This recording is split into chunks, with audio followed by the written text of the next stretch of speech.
Hello everyone and welcome to another video. My name is Ian, I am Ian the Reader, and today I'm going to be talking to you about the man, the myth, the legend, Mr. Stephen King, who is just the best. Like, can we all admit that Stephen King is like the best author ever? I mean, maybe not, but he's insane. Like, he's written so many books. You know, some authors will be lucky to get like 3 or 4 novels written or something like that in their lifetime, and he's written something like 60 or something like that. I have no idea what the exact number is, but I'm a big fan of Stephen King. I have read probably somewhere around like 25 to 30 of his novels.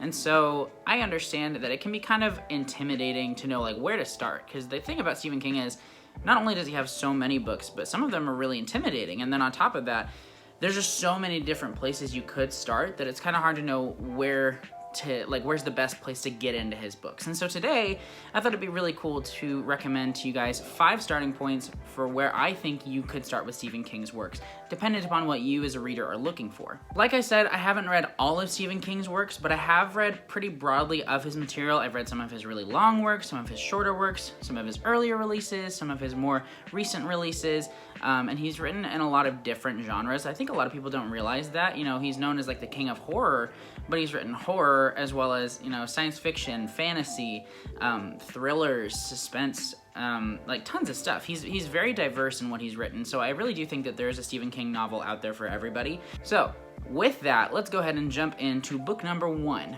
Okay, so my first recommendation for where to start with Stephen King is for somebody who just wants the full experience of what Stephen King is. And so for that, I thought it would be great just to recommend It by Stephen King. This is one of my favorite Stephen King novels for sure. It was one of the earlier ones that I read. I kind of wish it had been the first one that I read of his, because it was definitely the first one that like knocked me off my feet. It was probably like the 4th one that I'd read by him, and the ones that I'd read before were good, but It is one of my favorite novels of all time. So I'm not going to get too heavily into what this book is about, just because I feel like, you know, everybody knows what it is about primarily.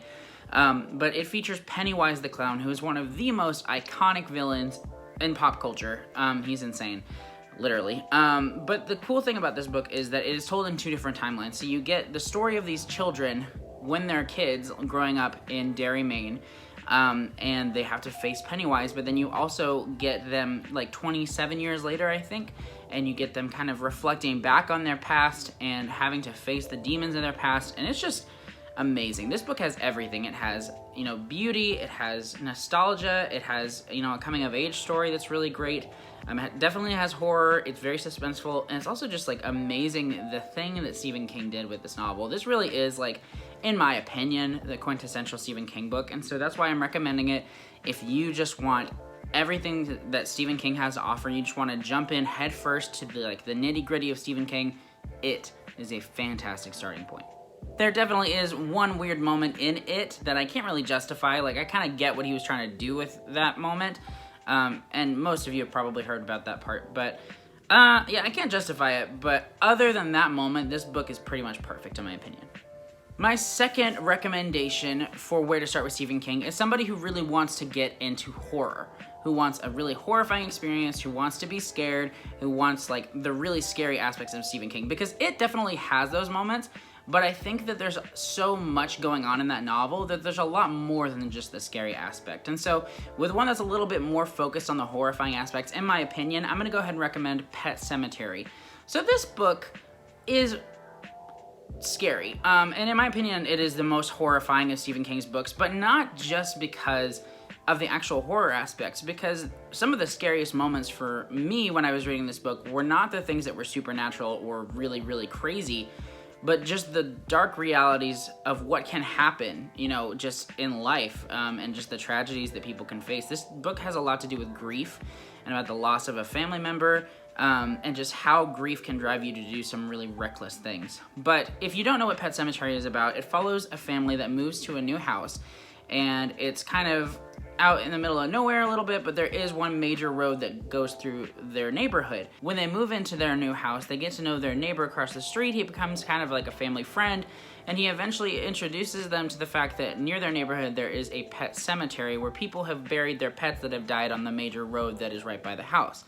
This is no ordinary cemetery though, because the pets that are buried here can come back to life, but are not the same when they get out. This book freaked me the heck out. Like, honestly, I don't even think I ever reviewed it or gave it a star rating, because I was so unsettled after finishing this book. It is dark, it is gritty, it is terrifying, it is just something else. Really, this book is really terrifying. If you're someone who wants to get into Stephen King's books and wants like the terror of Stephen King, but doesn't want to commit to a gigantic tome that is like it, then this is a great place to start, in my opinion.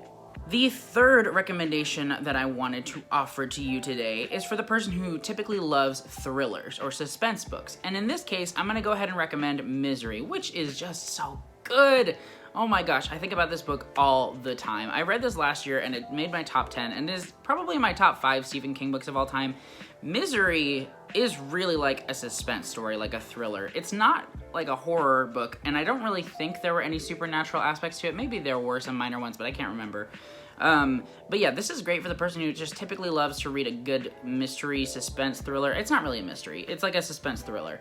And if you're that person, then this is a fantastic thriller. I think that this is one of the most edge-of-your-seat books I have ever read, and it was a book that I could not put down when I was reading it. So, just briefly going to dive into what this book is about. It follows an author named Paul Sheldon, who has recently finished writing a series of books about a character named Misery. He had a lot of fans for that book, and so people were pretty upset when he decided to end the series. Well, one day, he is driving in a snowy area and gets in a car crash, and the person who finds him and saves him is his #1 fan. And things escalate from there, to say the least. Most of this book is set in one home, which you might think would make it a little bit boring and less interesting, but that's not the case. It definitely gives you a sense of like the claustrophobia that Paul Sheldon goes through during his captivity of sorts in this home. Now, this book is crazy. Honestly, like, it is insane. And it's so suspenseful because, one, it starts out with a bang, but it does not let up, like, the whole time. You slowly find out more about Annie Wilkes, who's the person who is nursing back to health Paul Sheldon and taking care of him. And oh my gosh, she is something else. Like, honestly, Annie Wilkes is one of the greatest characters that I think Stephen King has ever crafted, which is saying something because he has some amazing characters. But this book is amazing. It is so thrilling. It is nonstop. It is so hard to put down. This book is fantastic. So if you like thrillers, please read this book because I almost guarantee the fact that you will love it. Every time I'm filming a video, Cece insists upon rubbing herself against my tripod. So I'm trying to get her to come up here, but she won't do it. Cece! Why must you do this? My next recommendation for where to start with Stephen King is for the person who really wants to get into the Stephen King multiverse. So, if you don't know about Stephen King's works, one of the really cool things about them is that a lot of them are connected to each other. Some in really major ways, and some in more minor ways. So the major ways that these are connected is sometimes like even characters will pour over from one book into another. You'll hear like some kind of continued storylines. And then the minor ways are just like kind of nods to some other works and things like that. So with the major ones, there are 2 cities that are really primarily featured in a lot of Stephen King's works. Those are Derry, which I mentioned earlier when talking about it, and Castle Rock, which is another city that a lot of his take place in. So there was originally a series of novels that were kind of like the Castle Rock books. They're not a series. They're standalone books, but they're connected in a way that kind of tells a story of this town and the evils that lurk within it. The original run of those stories was The Dead Zone, Cujo, The Dark Half, and then Needful Things. Those were the original 4. And there were some like short stories and novellas that also kind of played into all that, but those were the 4 main stories. And he's written some now that like are in Castle Rock or feature Castle Rock a little bit, but those were originally the 4. So my next recommendation is The Dead Zone by Stephen King, which is so good. And I really recommend the audiobook for this because it is narrated by James Franco and he does He's so good. But The Dead Zone is really cool because, again, it's not too long. So really, there are some shorter Stephen King books you can get into. I know he's known for like these chunkers, but his short ones are good too. The Dead Zone is great because it has like a supernatural aspect that I think is really intriguing. So it follows a man named Johnny who at the beginning of the story, he gets into a car accident and ends up in a coma. He is out of it for years, and when he wakes up, he is not the same. Something has changed in him, and you find out more about that in the story. I'm not going to dig into it too much because I think kind of finding out about all that is one of the really cool aspects of the story. But this book is really amazing. I think it's good not only because of Johnny's story, but also the fact that you get a really close look at the antagonist of the story, and you follow his journey almost as much as you follow Johnny's, and it's really unsettling. But it's not a horror book by any means. There are definitely some creepy as heck aspects of this book, but it's more like a supernatural thriller almost. I don't know. It's a little bit scary, but not too scary.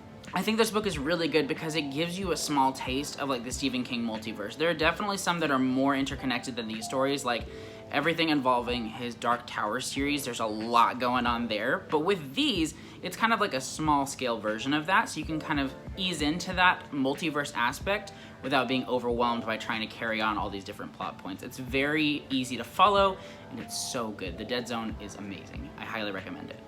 And my last recommendation is the flip side of the one before this, in that it's for the person that does not care about the multiverse at all. Because with this book, I definitely recommend it. It is one of my favorite Stephen King books of all time, but there are some significant nods to his other works, specifically It, in this book, that you're not going to want to miss if you care about that stuff. But if you don't, this is a really great book for somebody who, one, just loves an amazing story, and two, wants a really good love story, because this has an amazing and beautiful love story in it, and it also has one of my favorite endings of all time, and that is 11/22/63. This book is so good. I think about this book a lot too. I really want to reread it because it's been probably like almost 5 years since I read it the first time, and I could definitely go for a reread. But 11/22/63 is a story about a man named Jake, and at the start of the story, he's just a high school English teacher. He is kind of stuck in his ways, he's in a rut a little bit, and he just doesn't have a lot of direction for what he wants out of his life in the future. Well, he has a friend named Al who owns a restaurant, and one day he goes to visit Al, and Al is super sick. He's lost a ton of weight, and he just does not look good, when the day before he looked totally fine. And so he's like, what's going on? And Al tells Jake that he has been living in the past for a number of years, and the way that he's been able to do that is because there is a closet in his restaurant that when you step into it, you step into the past. Not like crazy into the past, it's into like the 1960s or maybe late 1950s. Al has been living in the past because he's been on a mission to stop the assassination of the President John F. Kennedy that took place in 1963. Unfortunately, he is not able to continue his mission because he has cancer and he's dying, so he tries to pass his mission on. This really is an amazing story. There's a beautiful love story in it. The tale that is told here is unbelievably well crafted, and it is just such a journey to go on. But that is one thing I do want to warn you about, that it is not as straightforward of a journey as some of Stephen King's other works. Now, with some of the shorter ones, it's going to be a pretty quick story, but with this one, it's around 800 pages, and with that, you spend a lot of time with Jake just living in the past. He kind of has to work his way up to the mission that he's on, and so you spend time with him just living in the 1950s and 60s, which, for me, I thought that really worked. But for some people, I can see that not working, just because it's not as focused, especially around the middle, on trying to stop the assassination as much as it is him just trying to live in this time period without giving away the fact that he is from the future. This book is amazing. The time travel is super cool. The world building that Stephen King does in this book is amazing. And I think that the story is just honestly one of Stephen King's most heartfelt ones to date, and I love it so much. I highly recommend this story. But that is it for my 5 recommendations of where to start with Stephen King. Honestly, you can start in a few different places as well, but I think these are 5 really amazing stories that are really easy to get into and have a little bit of something different for you dependent upon what you're looking for. I hope you guys enjoyed this video. Let me know in the comments what your favorite Stephen King book is, if you've read his stuff, and if not, which of these books interests you the most. I would love to hear from you guys. Leave a comment, like, subscribe, do all that stuff. Thanks so much. Don't be a stranger, and I'll see you guys in the next video. Bye!